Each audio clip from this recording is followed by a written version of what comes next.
वेद पाठशाला में आपका हार्दिक स्वागत है। परमेश्वर का वचन जीवित, पवित्र एवं सामर्थी है। आशा है कि आज के वचन से आपको आत्मिक लाभ होगा।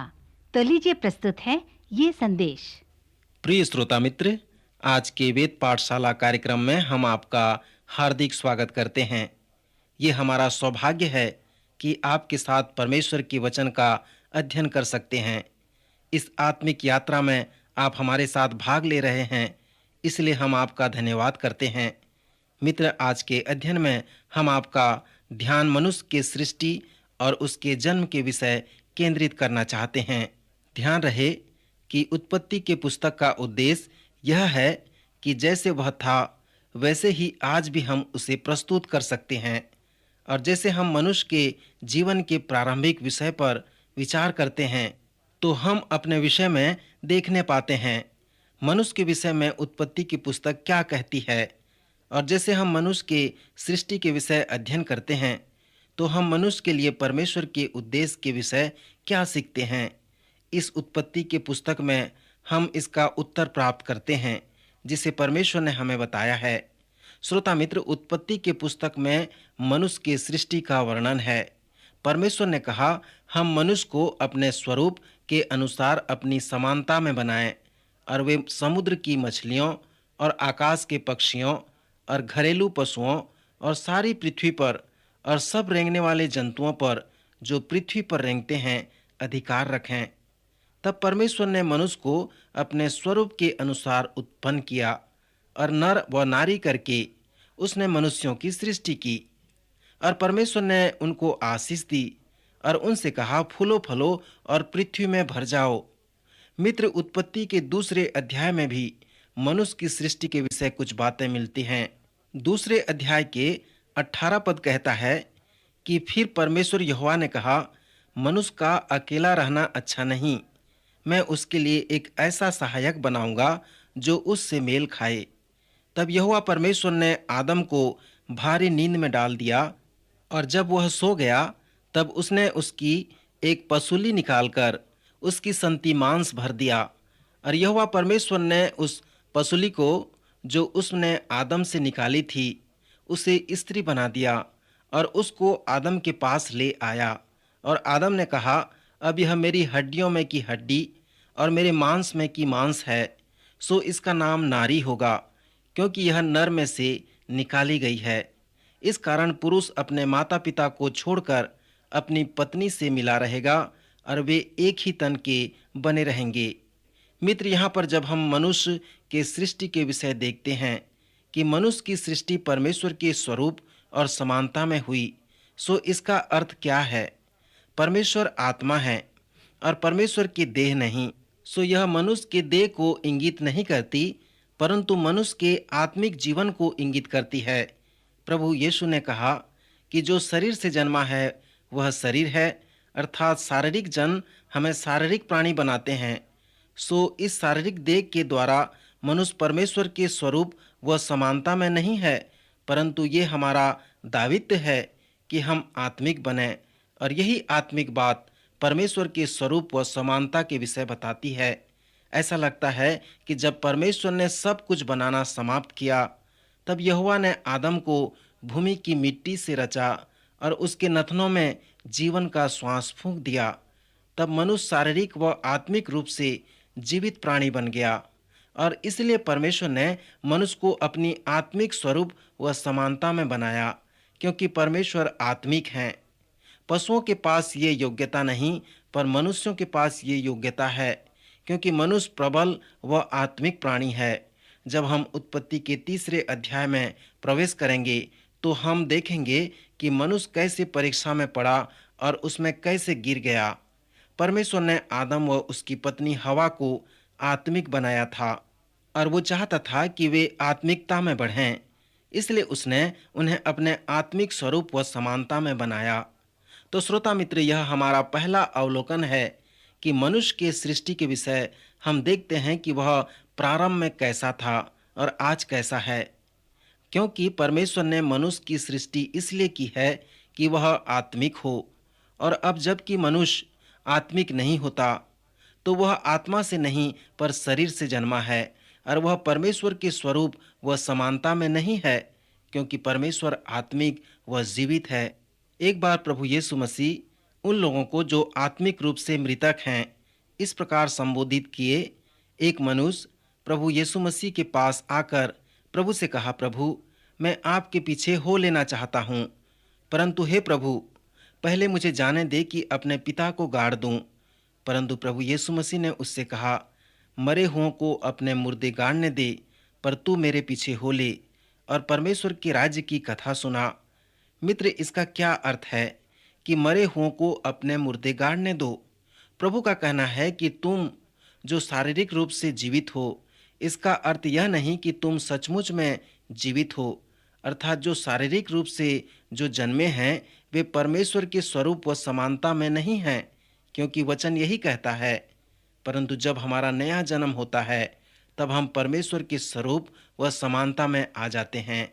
हम आत्मिक प्राणी बन जाते हैं और इसीलिए हमारा नया जन्म होना अवश्य है, और परमेश्वर की सृष्टि के कार्य हमारे हृदय में होना भी अवश्य है।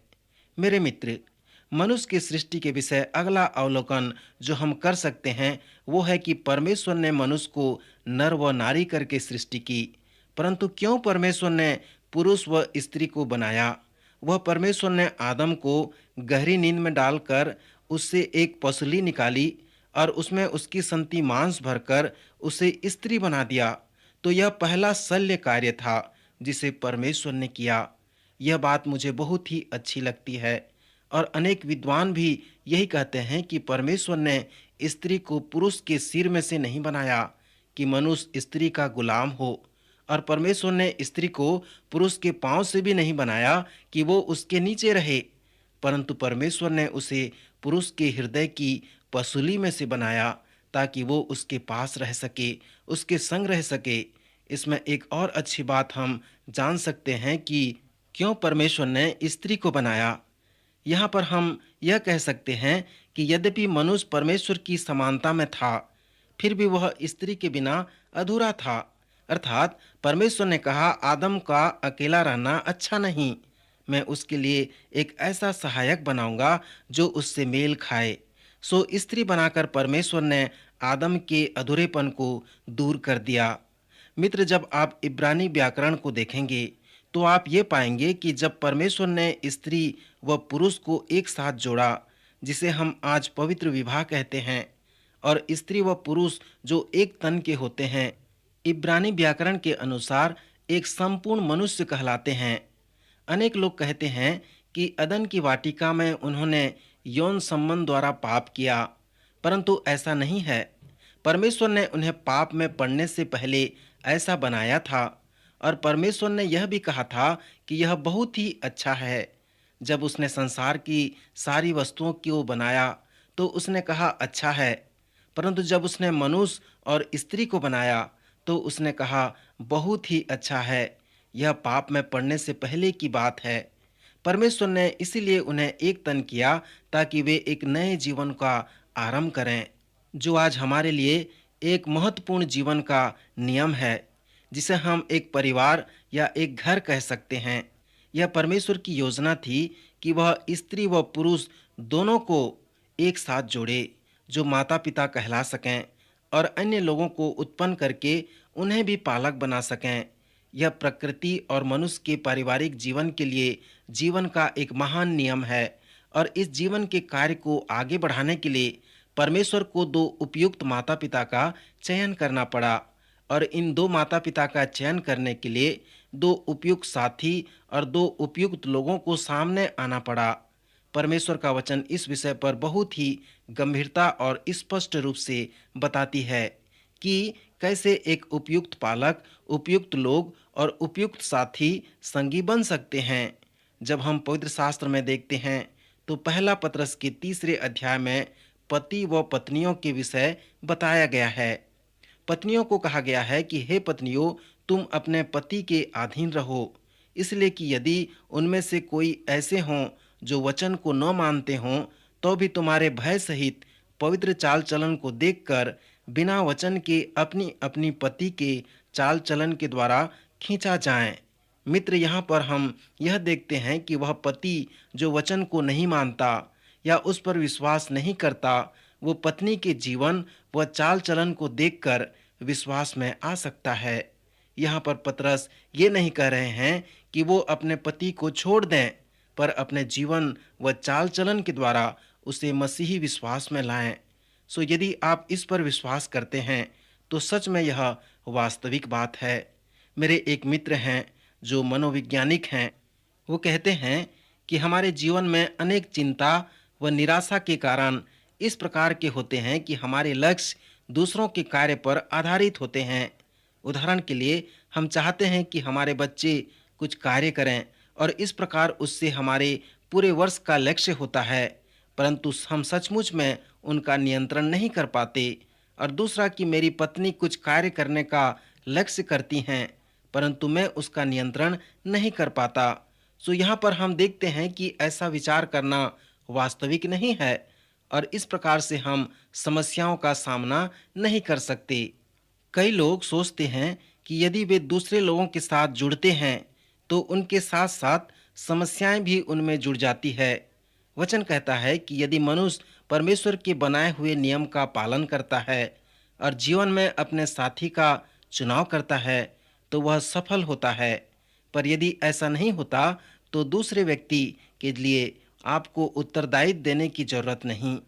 और जैसे पवित्र शास्त्र न्याय के विषय बताती है कि हम न्याय के समय परमेश्वर के समक्ष एक साथ खड़े नहीं होंगे, और जब एक दिन आप परमेश्वर के समक्ष खड़े होंगे तो आपको अपने जीवन साथी के विषय उत्तर देने की आवश्यकता नहीं पड़ेगी, परंतु आपको अपने स्वयं के विषय उत्तर देना है और इस विषय में आप स्वयं अपने लिए जिम्मेदार हैं। सो मित्र, इस जीवन के नियम को केवल परमेश्वर ने ही बनाया है, जिसे हमें पालन करना है, उसका अनुसरण करना है, उसके अनुसार चलना है। मित्र, यह विषय बहुत ही आलोचनात्मक है। यहाँ पर एक बात हम देखते हैं कि बच्चे एक समय में अपने माता पिता को छोड़ देते हैं। जीवन का नियम भी यही है।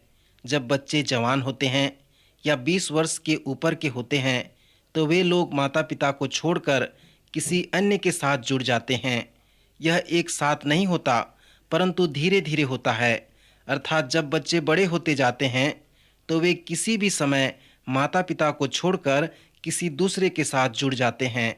मैं सोचता हूँ कि यहाँ पर जो महान चुनौती है वो इस प्रकार है कि एक दिन आपका बच्चा पैदा होता है, वो आपके गोद में खेलता है, पलता है, बढ़ता है, परंतु आपको ध्यान करने योग्य बात यह है कि एक दिन वह बच्चा बड़ा होता है, सड़कों पर चलता है, स्कूल एवं कॉलेज जाता है और एक दिन यह कहने लगता है कि मैं जो चाहूँ वो कर सकता हूँ। तब वे क्या करना चाहते हैं? एक दिन वो आपके गोद में रहता है, पलता है, उस समय आप उसे सुधार सकते हैं और अपने नियंत्रण में रख सकते हैं, परंतु जब वह बच्चा 20 वर्ष को पार करता है तब आप उसे सुधार नहीं सकते, उसे नियंत्रण में नहीं रख सकते। अर्थात आप उस बच्चे के मन परिवर्तन के लिए केवल प्रार्थना ही कर सकते हैं, जिससे उसके हृदय में परमेश्वर कार्य करे और वह आत्मिक जीवन के अर्थ को समझ सके। और जब ऐसा होगा मित्र, अर्थात आपके ही जैसे उसका भी मन परिवर्तन होगा, तब वह आत्मिक बातों को समझेगा और आपको उसे सुधारने और नियंत्रण करने की आवश्यकता नहीं होगी। जैसे हमने कहा कि उपयुक्त माता पिता अपने उपयुक्त साथी या संगी पर निर्भर करते हैं। भजन संहिता 127 में सुलेमान कहते हैं, बच्चे उस तीर के समान हैं और पालक एवं साथी उस धनुष के समान हैं। बच्चे के जीवन से जो विश्वास, भरोसा और मार्गदर्शन निकलकर बाहर आता है वो उस धनुष पर निर्भर रहता है जिन पर वे भरोसा रखते हैं। यदि आप में बुराई है जिसे आप जानते हैं और परमेश्वर ने जो जीवन का महान नियम बनाया है उसे आप तोड़ना चाहते हैं, तो आप क्या करते हैं? आप उस धनुष के धागे को काट देते हैं ताकि वो तीरें अधिक भरोसा व मार्गदर्शन के साथ बाहर न जा सकें।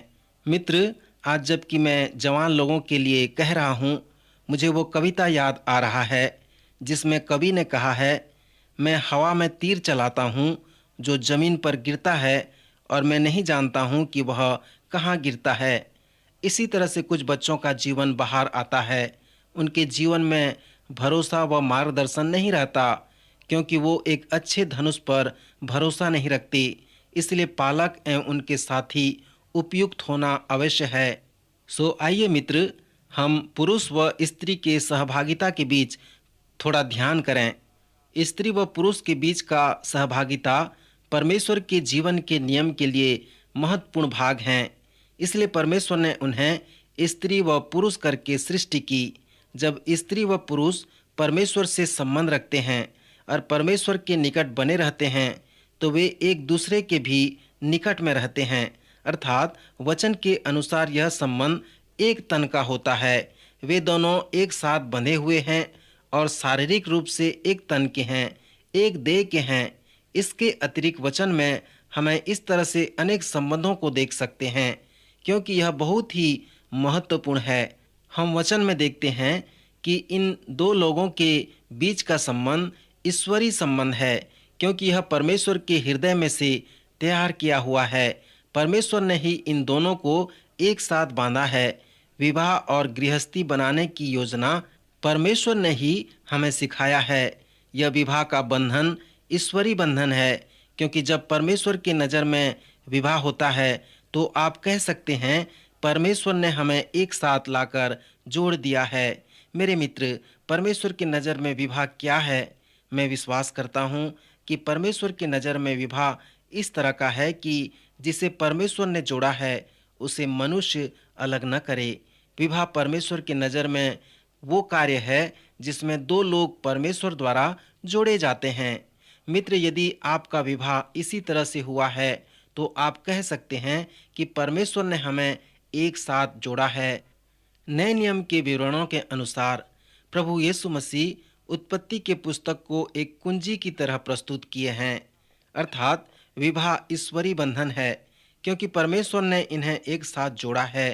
प्रभु यीशु ने प्रेरितों से कहा, यह बंधन आवश्यक और स्थायी है। और प्रभु ने यह भी सिखाया कि यह विवाह का बंधन अटूट बंधन है। एक प्रेरित ने कहा, यदि पुरुष का स्त्री के साथ ऐसा संबंध है तो ब्याह करना अच्छा नहीं। मुझे ऐसा लगता है कि यह वाक्य पतरस ने कहा होगा। यहाँ पर एक स्त्री के जीवन के लिए प्रेरितों का विचार बहुत ही अधिक था। प्रभु ने उसे सांत्वना नहीं दी, परंतु उसने कहा, यह वचन सब ग्रहण नहीं कर सकते, केवल वे लोग जिनको यह दान दिया गया है या जिन्हें परमेश्वर सहायता करते हैं कि वे इस विवाह के विषय को अनुभव कर सकें। यह ईश्वरीय संबंध है, क्योंकि परमेश्वर ने उन्हें एक साथ लाया है, एक साथ जोड़ा है और एक साथ रखा है। यह एक अर्थपूर्ण बंधन भी है, क्योंकि यह जीवन का नियम है जिससे मनुष्य का परिवार संसार में आता है और विकसित होकर संसार में जीवन का सामना करता है। यह पति पत्नी का एक सहयोग है कि वो परमेश्वर के साधन का एक भाग हो जाएं। जैसे आप उत्पत्ति के पुस्तक में विवाह के विषय अध्ययन कर रहे हैं तो आप ये जान पाएंगे कि यह संबंध दो अनुभूति में विशिष्ट संबंध है, क्योंकि विवाह के कारण मनुष्य अपने माता पिता से अलग होगा और जिनके साथ वह 20 से 25 वर्ष तक रहा है उनसे अलग हो जाएगा, उन्हें बहिष्कृत कर देगा और विवाह के कारण ही वो उन्हें त्याग देगा और अपनी पत्नी के साथ नए जीवन जीने की प्रतिज्ञा करेगा। और यही है परमेश्वर का उद्देश्य और आशय। राजा सुलेमान के पास 700 रानियां और 300 रखेलियां थीं, इसलिए वो विवाह के विषयों में अधिकार के साथ कहते हैं। सभोपदेशक के 4 अध्याय में उन्होंने कहा कि विवाह का बंधन परमेश्वर की नज़र में उस डोरी के समान है जो 3 तागे से बटी हो, क्योंकि वो जल्दी नहीं टूटती। मित्र, इसका अर्थ क्या है? दो लोग का बंधन अलग अलग हो सकता है, इसलिए तीसरे व्यक्ति की आवश्यकता है। सर्वप्रथम स्त्री व पुरुष को आत्मा में एक होना है, मन में एक होना है। परमेश्वर ने उन्हें शारीरिकता में एक किया है ताकि वे उस संबंध का आनंद लें। श्रोता, यहाँ परमेश्वर यह कहना चाहते हैं कि स्त्री व पुरुष आत्मा, बुद्धि, देह में एक हो जाएं। पशुओं के पास ये शारीरिक अनुभव होते हैं, परंतु वे आत्मा व ज्ञान में एक नहीं होते। मित्र, ये तो केवल पशु है, परंतु कभी-कभी जब मैं स्त्री व पुरुषों का परामर्श करता हूँ, उन्हें सलाह देता हूँ, तो वे कहते हैं कि हमारा शारीरिक संबंध पशु के जैसा है, और इसका कारण यह है कि उनकी सहभागिता आत्मा के साथ नहीं होती और वो उस संबंध के गहराइयों को नहीं जानते। यह सचमुच में पशुओं के जैसा ही भौतिक बात है। परमेश्वर पिता ऐसा नहीं चाहते और न ही उनका अभिप्राय ऐसा होता है। परमेश्वर चाहते हैं कि हम उन 3 तागे से बटी हुई डोरी के जैसे हों जो जल्दी नहीं टूटती। उनका अभिप्राय ये भी है कि हम आत्मा और मन में एक हों और हमारा शारीरिक मेल मिलाप भी सही हो, और यदि ये तीनों बातें हमारे जीवन में सही हैं, तब हमारा जीवन भी उस 3 तागे से बटी हुई डोरी के समान है जो जल्दी नहीं टूटती। इस जीवन के नियम के विषय में अंतिम बात हम उत्पत्ति के ही पुस्तक से देख सकते हैं। पवित्र शास्त्र के अनुसार परमेश्वर की सहायता के बिना आप एक उपयुक्त पालक नहीं बन सकते। भजन संहिता 127 कहता है, यदि घर को यहोवा न बनाए तो उसके बनाने वाले का परिश्रम व्यर्थ होता है। यदि नगर की रक्षा यहोवा न करे तो रखवाले का जागना व्यर्थ होता है। तुम जो सवेरे उठते और देर करके विश्राम करते और दुख भरी रोटी खाते हो, यह सब तुम्हारे लिए व्यर्थ ही है, क्योंकि वह अपने प्रियों को यूं ही नींद दान करता है। सुलेमान कहता है, परमेश्वर अपने प्रियों को सामर्थ देता है कि वो उपयुक्त पालक बन सकें। सो मित्र, एक उपयुक्त माता पिता बनने के लिए परमेश्वर की सहायता की आवश्यकता है। प्रभु ने भी विवाह के विषय में कहा कि जब तक परमेश्वर सहायता न करे, कोई भी इसे ग्रहण नहीं कर सकता। परमेश्वर ने जो आपके विवाह के लिए उपाय किया है, उसे आप तक अनुभव नहीं कर सकते जब तक आप परमेश्वर से सहायता न पालें। पुराने व नए नियम का एक मुख्य संदेश है, वो ये है कि परमेश्वर की सहायता के बिना आप एक उपयुक्त पालक नहीं बन सकते। प्रभु यीशु मसीह ने यूहन्ना के 3 अध्याय में कहा, मनुष्य केवल मनुष्य जीवन को पैदा करता है, परंतु पवित्र आत्मा स्वर्ग से नया जन्म देता है। मित्र, इस नए जन्म के विषय में आप आश्चर्य न करें, यह बाइबल का एक महान संदेश है। कैसे परमेश्वर ने मनुष्य और परमेश्वर का मेल मिलाप कराया, कैसे परमेश्वर ने सृष्टि के कार्य को किया, उसने इसे नए जन्म के द्वारा किया है। इसलिए पुराना नियम कहता है कि यीशु आने वाला है और नया नियम कहता है यीशु आ गया है। आपको नए जन्म पाने की आवश्यकता है, और जब आप सृष्टि का कार्य आपके हृदय में होगा, तभी आप एक उपयुक्त पालक बन सकते हैं। सो मित्र, हमने देखा कि एक उपयुक्त पालक, उपयुक्त साथी, उपयुक्त व्यक्ति बनने के लिए परमेश्वर की सहायता की आवश्यकता है। परमेश्वर पिता के निकट जाने की आवश्यकता है, तभी वो हमारे अंदर सृष्टि के कार्य करेगा और हमारा नया जन्म करेगा। प्रभु आज के वचन के द्वारा आपकी सहायता करे और आपको आशीष दे।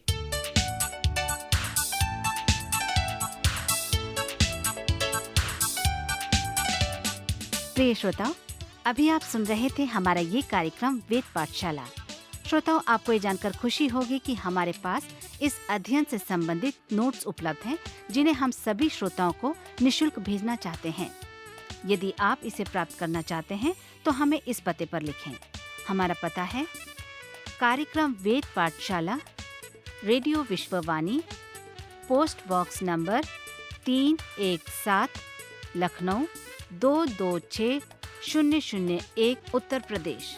हमारा पता एक बार फिर सुन लीजिए।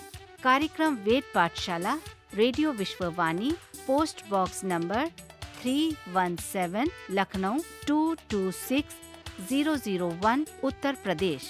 और हाँ श्रोताओ, अब आप हमसे ईमेल के द्वारा भी संपर्क कर सकते हैं। हमारा ईमेल आईडी है hindiembassy@radiovv.org, hindiembassy@radiovv.org। और इसी के साथ हमारे आज के कार्यक्रम का समय समाप्त होता है। अगले कार्यक्रम में आपसे फिर भेंट होगी। तब तक के लिए आज्ञा दीजिए। नमस्कार।